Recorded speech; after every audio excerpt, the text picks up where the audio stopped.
What we have here is an entry lever set and a deadbolt. We have the lever set with a thumb turn and lock. This will obviously go on the outside, this will go on the inside, and a locking deadbolt inside and outside. Single-sided, so it only takes a key on one side. And we're going to install it in a practice door.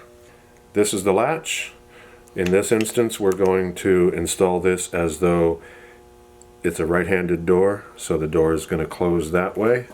So this obviously needs to go in this direction so that the door is prevented from opening by this latch on the flat side.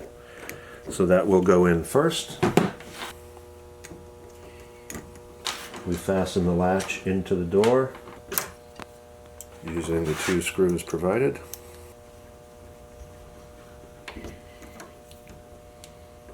Now with this half moon shape in this particular brand, that's going to go inside. This is our lockable side. That's going to go on the outside, and this has to match up with the same shape there.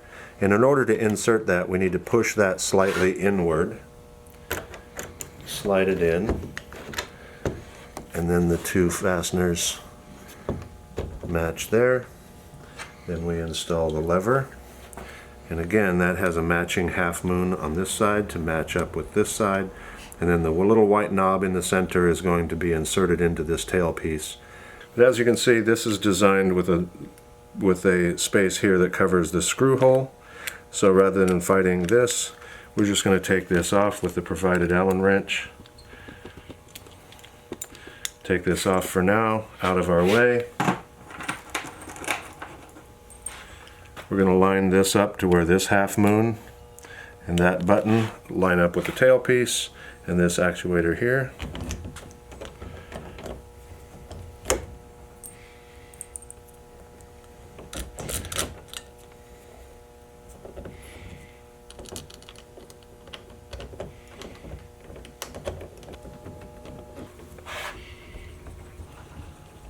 And now we're going to install the lever and tighten it down with the Allen wrench.